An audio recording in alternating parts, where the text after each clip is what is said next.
Alrighty, ladies and gentlemen.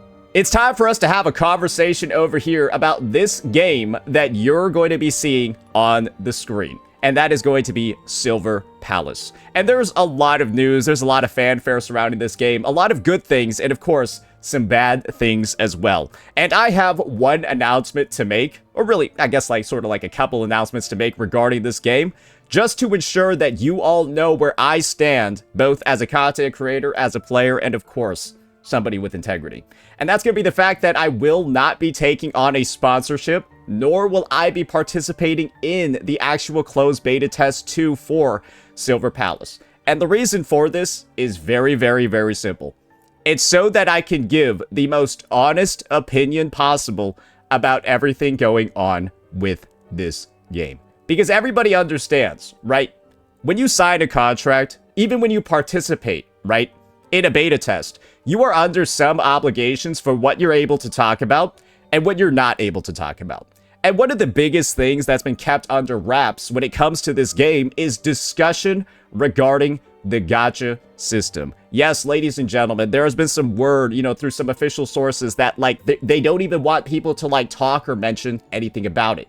Even those that are, like, in the beta tests, and of course, CCs that are going to be partnered with them for the program. And my take is this. When I have seen a game that had potential dragged down into the depths and basically ruined by a bad gacha system, I don't want to be somebody that's forced to keep silent, that has to keep their silence about it, that isn't allowed to give their take about it. Otherwise, they lose some sort of like financial, or maybe they have like some sort of like legal issue that they got to deal with just from, telling the truth. And the circumstance over here is that Silver Palace, through rumors, right, from either some of the betas or some of the tests or something like that, it's got a gacha system that's supposed to be very, very, very similar to, and well, you probably guessed it, right, Arknight's Enfield. And you know that comes with itself a lot of issues. I've said a lot of things about Arknight's Enfield. I said a lot of things about its gacha system, and the main takeaway that I have from it is that this is a departure from modern gachas. This is a departure from things that are good. This is like a car company making innovations by removing seatbelts from cars. And their advice is, you don't need the seatbelt, just drive better. It's a skill issue. Don't pull on the gacha unless you have 120. Just drive better. You don't need a seatbelt. You'll be fine. That's just what it feels like over here. And I've called it akin to the gacha dark ages, because it feels like we're going back in time. We're removing the things that made things better for players, and of course, we're instituting ways for people to get fucked over, screwed over, and lose things. And the reason for this is very simple. We just need to take a look at Enfield's gacha system. And surprisingly enough, it's actually kind of difficult, right? To like find like a brief breakdown of it, but I think I found one over here. Let's take a look at this. Basically, all we need to focus on is Chartered Headhunting, the featured banner, and we'll be able to break down what AKE's gacha's looking like. 80 attempts guarantees a 6-star character. Basically, you have an 80 pity to get S rank, 6-star, or 5-star in other games, the best type of unit you can get, the limited one, right? And then on the way there, you can lose an infinite number of 50/50s. Because the rate-up character is guaranteed at 120, but there's no guarantee for the rate-up character before then. So on the way to 120 pulls, you can lose every 50/50, and don't worry, there have been plenty of people that have done exactly that, and there's recorded videos and instances of it everywhere, and of course, that occurs on the weapon banner too. And we're going to be reviewing some personal testimonies from some of the biggest CCs in the space of how they have gotten fucked over by this system. And the game's only been out for like 5 or 6 months. And don't worry, there's a lot of stuff for us to cover. The MTash situation, the FOB Master situation, it's all there. There's some other stuff on this banner that helps like sweeten up the deal. For example, if you do 30 pulls, this is more so just FOMO bait. If you do 30 pulls, right, you get another 10 pull. And then if you do 60 pulls on the banner, you get 10 pulls on the next banner.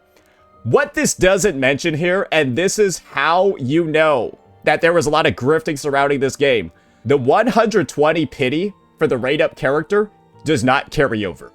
The 80 pity to guarantee a 6-star with no guarantee carries over, but this rate-up guarantee, it expires after every banner ends. So if you go up to 119 pulls out of 120, you don't have the limited 6-star yet, If the banner expires, you have lost all your progress and you are starting back from ground zero. 0 out of 120 pulls, even though you spent 119, and it's all gone. Everything. It's all wasted. So most people can kind of like look at that situation. They're like, that's not very gravy, right? That's not very cool. And some people at a baseline, right, they talk about some of the other nice things that are in the banner. The fact that you can, like, lose your 50-50 to, like, other units, but you have a really low chance of getting it anyways. So it's like you have, like, a 16 or 14 something % chance of getting, like, a other different on-banner character. People talk about this like it's a good thing, but the literal expected result is that you just get a useless standard character that you don't want most of the time. So it's kind of just like more whale bait, more FOMO, more just like stuff that doesn't actually work. And we don't need to really talk about how it didn't work because this game is one of the most dead games ever. A game that launched to this much fanfare and is now at levels that just look like there's a lot of stuff that needs to be wrong with the game for this to happen. And the gacha is a really big one. Because let's start talking now about how the gacha specifically did so much damage. Let's look at a situation over here of a popular, or used to be popular, gacha CC. We got M-Tashed, right? And as you can see on the screen, he's participating in the gacha of this game. You can see over here, he's got 9 attempts left to guarantee a 6-star operator. He is 71 out of 80 on that 6-star pity. But he's only got 21 pulls left until the 120. And so on this next 10 pull, he's guaranteed a 6-star operator. And then on the 10 pull after that, he's basically guaranteed Levy. And so you might be thinking, oh shit, he's about to get 2 6-stars in 20 pulls. Say, why you say this gacha system is bad, right? You read this and you're like, oh, bro's about to get 2 6-stars in 20 pulls. It's a W, he's a winner. Watch this. I have enough for a pull. 21 attempts. This is soft pity. So we can either get the character here or lose another 50-50.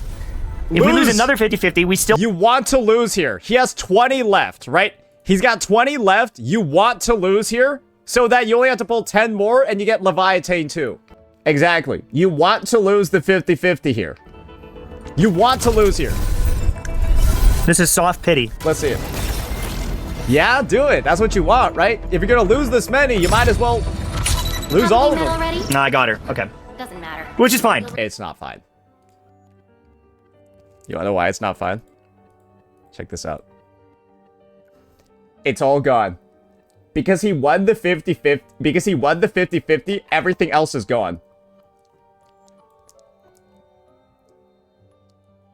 How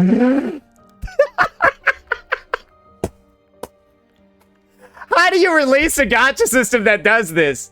Bro, how do you release a gacha system that does this? Bro, this is like winning the slot machine, and instead of money coming out, it like grabs your balls and rips them off. Bro, what is this? Because you lose more than just the 6-star in this game, right? You lose a lot more than just the 6-star when shit like this happens. Let me show you some shit right here. What you guys don't necessarily realize yet is that when you just pull any dupe of anybody, you get a lot of resources. And let me just put them on the screen as well. And this is where Silver Palace has an opportunity to, like, differentiate themselves. But basically, when you pull a character in this game, you also get a bunch of resources that either convert into pulls, or they convert into things called weapon pulls. And you get basically the equivalent of 10 weapon pulls each time you get a 6-star in this game. So M-Tashed over here, by just getting absolutely fisted by losing his free 6-star, he also loses a 10 pull on the weapon banner at the same time. So you lost a 6-star and a free 10 pull on the weapon banner via those Arsenal tickets. And guys, that is the brutality of a system like this. And it's questionable to me that Silver Palace, the devs, saw the downside of a system like this. The damage that it can do to players. Because, guys, there are people talking about Silver Palace's pity being a different number. You do realize that it doesn't matter. As long as the number is there and it operates like this can still happen. It doesn't matter if the pity's 90 for the 6-star. It doesn't matter if the pity's 100 for a 6-star. If you can lose an infinite number of 50-50s, and then the guarantee works like this, and then the guarantee resets your other pity, the same exact thing can happen here. It doesn't matter how big the pity actually is. Now, if the pity goes below 80, then we have a different conversation. But when the situation is like this, guys, this type of video can still be put out. This type of video can still be filmed by somebody because this type of bullshit could still happen to them. Assuming that that's how Silver Palace's gacha actually works.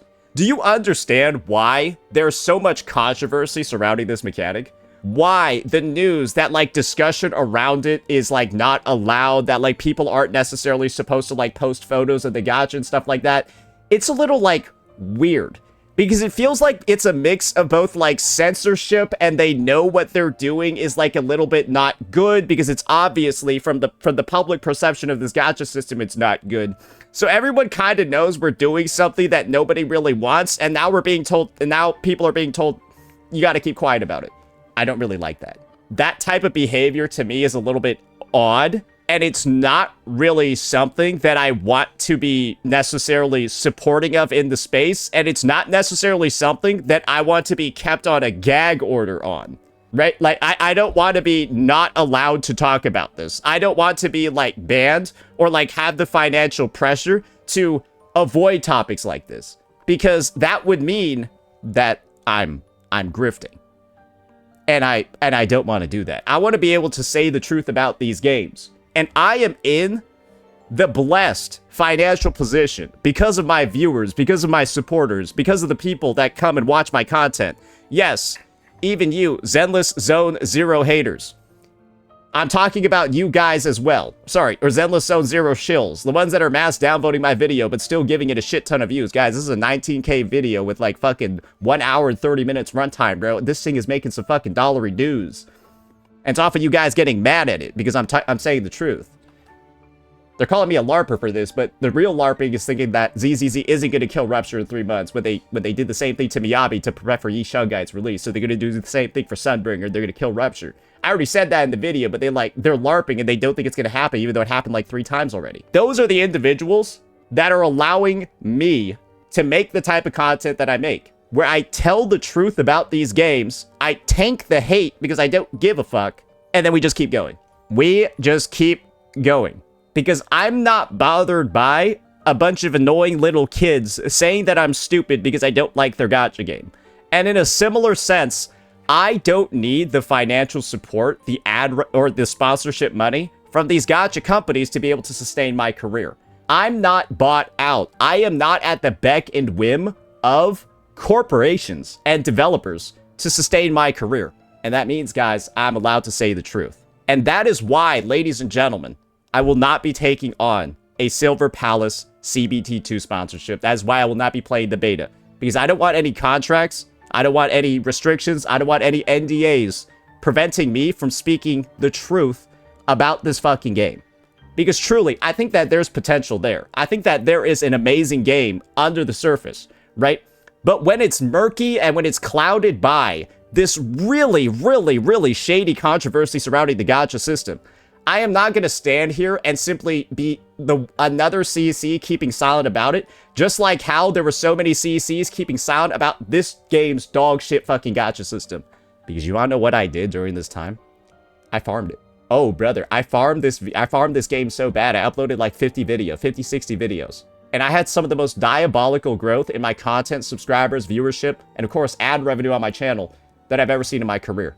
You want to know why? Because I told the truth about this game.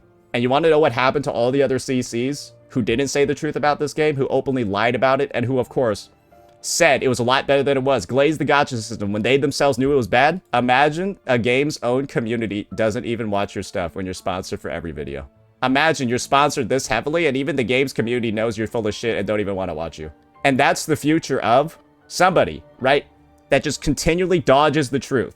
That just continually takes a corporate handout to pave the way for predatory, player-unfriendly game mechanics, and then try to sell them off like fucking snake oil to their viewers like it's something amazing.